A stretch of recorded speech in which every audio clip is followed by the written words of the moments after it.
नमो बुद्धाय, नमस्कार। आज मैं कोशिश करूँगा कि तिब्बत के किन किन राजाओं का बौद्ध धर्म के विकास के लिए बहुत ज़्यादा योगदान रहा है और भारत के किन राजाओं का बौद्ध धर्म के लिए योगदान रहा है, उनको हम जानने की कोशिश करेंगे। भगवान बुद्ध ने बुद्धत्व प्राप्त करने के बाद निरंतर 45 वर्षों तक बुद्ध उपदेश देते रहे, जन जन तक उपदेश देते रहे और उन उपदेशों को विभिन्न माध्यमों से उनके भिक्षुओं के द्वारा, उपासक उपासिकाओं के द्वारा अलग अलग स्थानों पर समय समय पर पहुंचाया जाता रहा।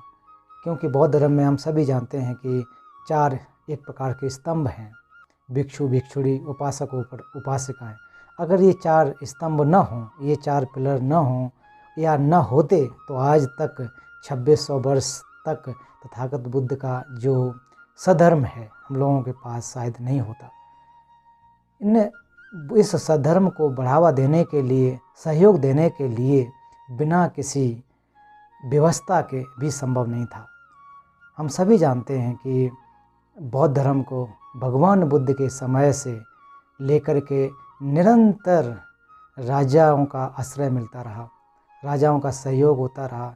राजाओं के सहयोग के माध्यम से जन जन तक फैल सका, जन जन तक लोगों को सुनने को अवसर प्राप्त हुआ। तो आधुनिक समय में भी अगर हम देखें तो विभिन्न माध्यमों से बौद्ध दर्शन को हम सुन पा रहे हैं, समझ पा रहे हैं। भगवान बुद्ध ने भी कहा है कि हम लोगों का जो जीवन है वो मनुष्य का जीवन होना भी दुर्लभ है और मनुष्य का जीवन मिल जाए तो बुद्ध देश में जहाँ बुद्ध का शासन है, जहाँ जिस देश मतलब यहाँ भारत की बात नहीं है, जहाँ भी बुद्ध का शासन है वहाँ जन्म मिलना दुर्लभ है।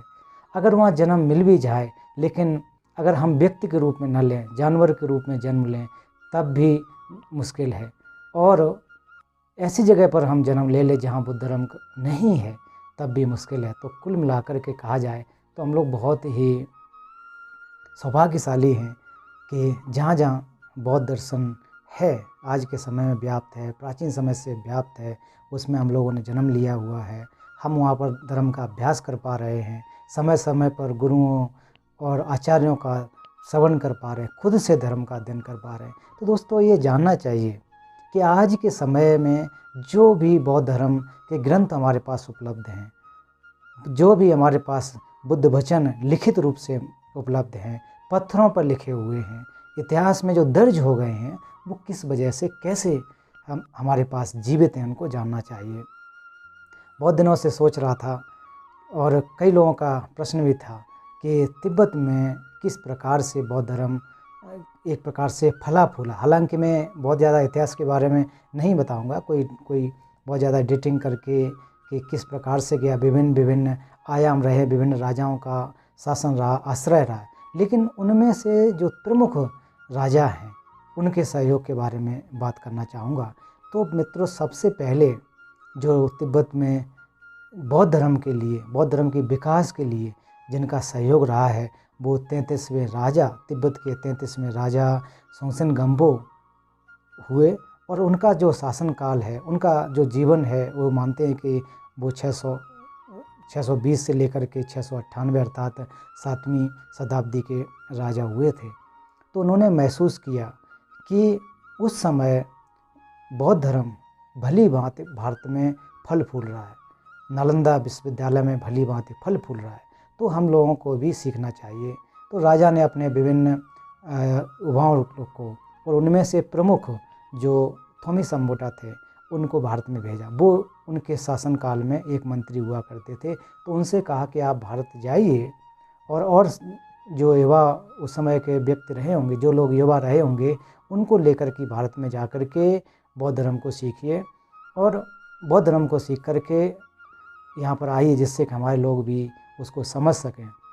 उस समय क्या था कि तिब्बत की अपनी कोई लिपि नहीं हुआ करती थी।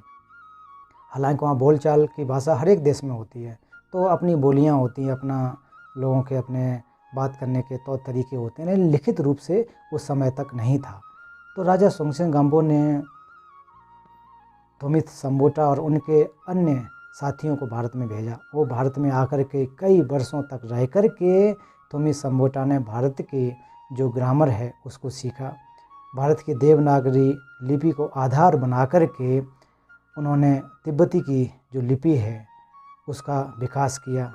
भारत में विभिन्न विभिन्न जगह पर रह कर के गांव-गांव में जा कर के अलग अलग लोगों की बोलियों को समझा और अपने अनुसार उन्होंने पाया कि हमें जिन चीज़ों की जिन जिन अक्षरों की हमें आवश्यकता है तो उस हिसाब से उन्होंने उस लिपि का निर्माण किया। और तिब्बती जो लिपि है उसमें स्वरों की संख्या 4 होती है, व्यंजनों की संख्या 30 होती है। तो हालांकि यहाँ ग्रामर के बारे में जिक्र नहीं करना चाहूँगा।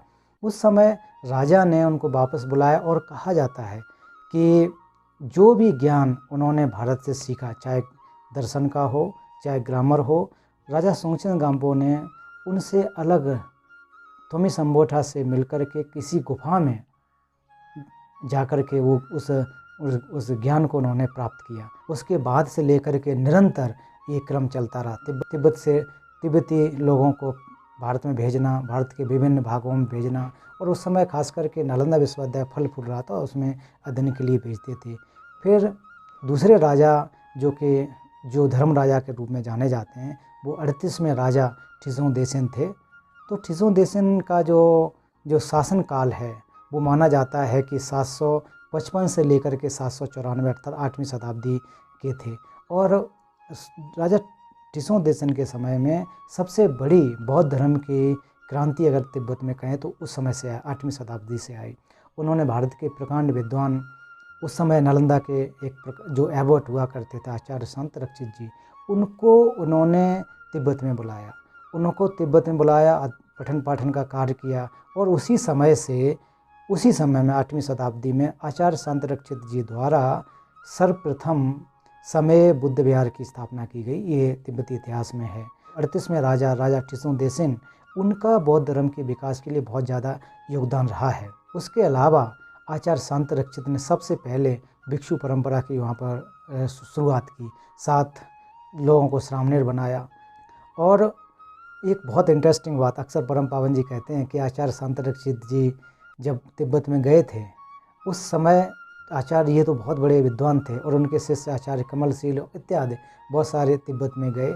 और उसी समय राजा ठिसों देसेन ने चीन के जो बहुत बड़े विद्वान थे, और उस समय चीन में ज़्यादातर ध्यान पर जोर दिया जाता था, जो छान परंपरा जिसको कहा जाता है। छान भी एक तरह से चीनी लैंग्वेज में है, चीनी भाषा में ये शब्द है, उसका अर्थ होता है ध्यान परंपरा। तो ध्यान परंपरा को वो प्रमुखता देते थे। उन लोगों का मानना था, चीनी विद्वानों का, भिक्षुओं का ये मानना था कि ध्यान से ही बुद्धत्व की प्राप्ति की जा सकती है। इसके लिए हमें बुद्ध वचन पढ़ने की आवश्यकता नहीं है, सूत्रों को, शास्त्रों की पढ़ने की आवश्यकता नहीं है।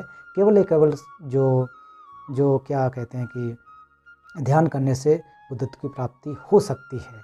तो फिर ये ऐतिहासिक दृष्टिकोण है कि वहाँ पर 2 साल तक वाद विवाद चला। भारत के आचार्य कमलशील वहाँ पर पहुँचे, जो कि आचार्य शांत रक्षित के शिष्य थे।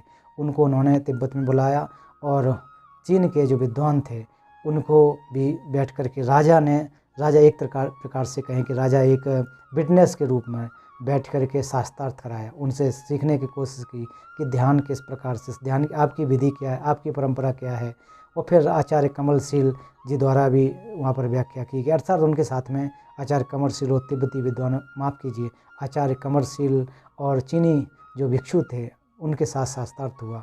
और फिर राजा ने पाया कि जो चीनी विद्वान थे वो बहुत ज़्यादा जो दर्शन के बारे में नहीं जानते थे, और फिर उन्होंने ससम्मान चीनी जो विद्वान थे उनसे हाथ जोड़ करके कहा कि आप वापस जा सकते हैं, आपके जो ज्ञान है, आपकी जो व्यवस्था है, उसकी हम तिब्बती लोगों को आवश्यकता नहीं है।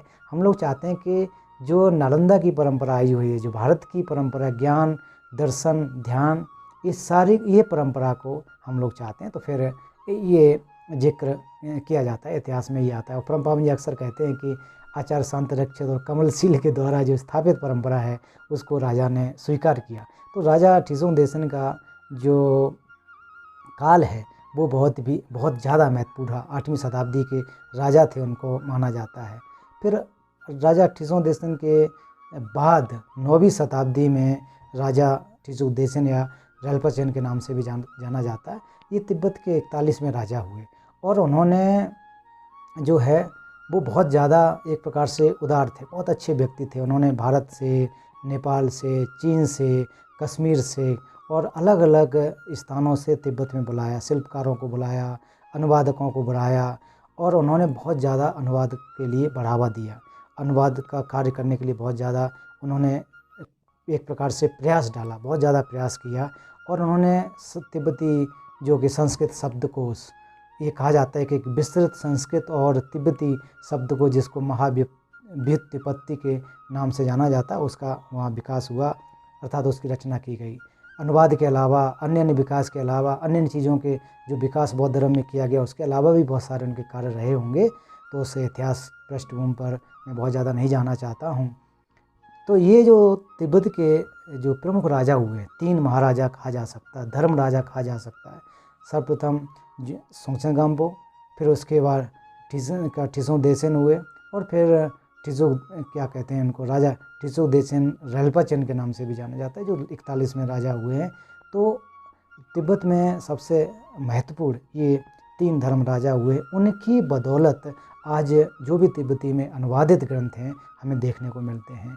नालंदा से जो भी अनुवाद किए गए, संस्कृत से और पाली से जो अनुवाद किए हुए ग्रंथ आज संरक्षित हैं, जिनकी संख्या, सूत्रों की संख्या कोई 100 से अधिक है और शास्त्रों की संख्या 200 से अधिक है। तो सूत्र और शास्त्र दोनों को मिलाकर के देखा जाए तो 300 से ज़्यादा संख्या अनुवादित है। 300 से ज़्यादा की संख्या में सूत्र और शास्त्रों का अनुवाद तिब्बत में विधिवत रूप से हुआ, आज भी देखने को मिलता है। यहाँ पर जो तिब्बती लाइब्रेरी हैं, जो मठ हैं, आप वहाँ देख सकते हैं कि मठ में एक तरफ सूत्र रखे होते हैं, एक तरफ शास्त्र रखे होते हैं। तो इन राजाओं की बदौलत ये संभव हो सका। तो तिब्बती ये 3 राजा बहुत ज़्यादा महत्वपूर्ण हैं। इन राजाओं के अगर हम देखें तो उसी प्रकार से समझ सकते हैं, उनके योगदान को हम भारत के जो राजा सम्राट अशोक के जो योगदान है उससे जोड़ करके देख सकते हैं कि राजा सम्राट अशोक जो हुए, तो उनका जो शासनकाल, उन अपने शासनकाल के दौरान, हालांकि भारत के सभी लोग जानते हैं कि उससे पहले राजा जो बौद्ध धर्म अपनाने से पहले सम्राट अशोक किस प्रकार से थे। उनके ये कहते हैं कट्टर राजा या युद्ध में विश्वास करने वाले, और वो कहते थे कि उनको जीत स्वीकार है, हार बिल्कुल स्वीकार नहीं हो, जीत होनी चाहिए कैसे भी हो, चाहे कितने लोगों की हत्या क्यों न हो जाए, कितने लोगों का नरसंहार क्यों न हो जाए। तो राजा सम्राट अशोक जो कि सम्राट की पदवी उनको जो प्राप्त हुई, शायद भारत में अभी तक प्राप्त किसी को नहीं हुई है। तो उन्होंने कलिंग युद्ध से उनका हृदय परिवर्तन हुआ और हृदय परिवर्तन होके उन्होंने इतने अच्छे कार्य किए, बौद्ध धर्म के लिए कार्य करे। हालांकि उनके परिवार से लेकर के जो मगध शासन उनका हुआ था उनके दादा से लेकर के, फिर उनके जैसे बिम्बसार सबसे तथागत बुद्ध के समय में ही थे, उनके पिताजी, फिर वो एंसेस्टर, उनके जो परंपराएं पीढ़ी बौद्ध धर्म के लिए विकास करते रहे। लेकिन सबसे ज़्यादा विकास या सबसे ज़्यादा सहयोग राजा सम्राट अशोक का ही है। तो उनके योगदान को हम भारतीय लोग तो भली बात जानते ही हैं। अगर राजा अर्थात सम्राट अशोक ने, राजा कहें या सम्राट कहें, सम्राट अशोक ने अपने पुत्र संघमित्रा और महेंद्र को श्रीलंका में न भेजा होता, अपने और पदाधिकारियों को जो भारतीय जो एशियन देश हैं उसमें न भेजा होता, तो आज जो स्थिति है वो शायद देखने को नहीं मिलती। सम्राट अशोक ने शिलालेख बनवाए, 84,000 स्तूपा बनवाए, स्तंभ लगवाए और उन्होंने उस पर बुद्ध वचन खुदवाए। अपने पुत्री महेंद्र और संघमित्रा को श्रीलंका में भेजा, श्रीलंका में बौद्ध धर्म गया, फिर श्रीलंका के राजा ने मिलकर के बौद्ध धर्म का विकास किया। तो इस प्रकार से देखें कि सम्राट अशोक का भारत से बाहर और भारत के अंदर जो योगदान रहा है वो उसकी हम लोग व्याख्या नहीं कर सकते, उनके हम ऋणी हैं। जो भी बौद्ध जगत है वो ऋणी है। बौद्ध धर्म के लिए भारत में विभिन्न स्तूप विहार जो बनाए उनका बहुत ज़्यादा सहयोग रहा है। उसी प्रकार से अगर हम, हालांकि हर राजा की अपनी एक कार्य क्षेत्र होता है, क्षमता होती है, तो सम्राट अशोक की तुलना तो यहाँ नहीं कह सकता हूँ, लेकिन सम्राट अशोक और तिब्बत के जो 3 धर्म राजा हुए उनके कार्यों की वजह से आज हम देख सकते हैं कि कितने विशुद्ध रूप से बौद्ध दर्शन हम लोगों को प्राप्त है, आज उसको हम पढ़ सकते हैं।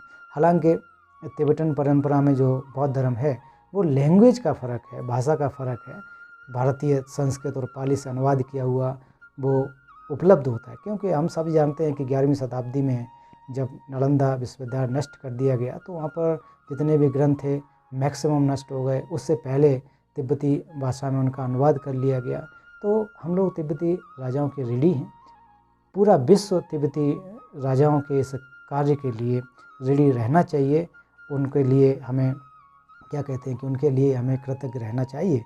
तो आज हम देखें कि विश्व में नालंदा की परंपरा वो तिब्बत से होते हुए विभिन्न देशों में है। परम पावन दलाई लामा जी के माध्यम से, अन्य गुरुओं के माध्यम से, खास करके तिब्बती जो महागुरु लोग हैं उनके माध्यम से विश्व के विभिन्न इस क्षेत्रों में व्याप्त हो रहा है। उसमें लोग रुचि दिखा रहे हैं। क्योंकि नालंदा की जो परंपरा थी या आज अगर तिब्बती मठों की आप परंपरा देखेंगे तो उसमें ज़्यादातर तर्क पर जोर दिया जाता है। शास्त्रार्थ के माध्यम से, तर्क के माध्यम से, एनालाइज के माध्यम से जोर दिया जाता है, उसके माध्यम से पढ़ते हैं। तो इसमें विभिन्न जो अबौध भी हैं वो भी रुचि दिखा रहे हैं। क्योंकि ये जो दर्शन है वो वाकई एक गंभीर दर्शन है। तो उसको आने के लिए अलग अलग देशों के अलग अलग लोग उसमें रुचि दिखा रहे हैं। तो ओवरऑल एनीवे तो मैं यही कहना चाहता हूँ कि जो राजाओं का योगदान है, मैं यहाँ संक्षेप में बताना चाहता था कि तिब्बती राजाओं के योगदान अनुकरणीय है। उनके योगदान को हम सभी को याद रखना चाहिए। उनके योगदान को हम सभी को एक प्रकार से अपने जीवन में अपनी पीढ़ियों के लिए भी संरक्षित करके रखना चाहिए। उनके योगदान को हमें समझना चाहिए। उम्मीद है कि आप लोगों को ये मेरा वीडियो पसंद आया होगा और ये मेरा प्रयास यही है कि मैं कोई बहुत बड़ा धर्म उपदेशक नहीं हूँ, बहुत ज़्यादा जानकारी भी नहीं है। कोशिश है कि ये जो छोटी छोटी बातें हैं जो हम लोग नहीं जानते हैं, हम लोग ये जानते हैं कि भगवान बुद्ध ने उपदेश दिया और भगवान बुद्ध के उपदेश देने के बाद पूरे जगत में बौद्ध धर्म पहुँच गया, उपदेश पहुँच गए। लेकिन उन उपदेशों को पहुँचाने के लिए सहयोग किसका रहा है, किन किन लोगों का, किन किन राजाओं का सहयोग रहा है, उनको भी हमें समझना चाहिए। इस अगले एपिसोड में या अगले वीडियो में और किसी विषय पर चर्चा होगी। आप सभी को मेरा वीडियो देखने के लिए बहुत बहुत धन्यवाद। नमो बुद्धाय। टस दिले।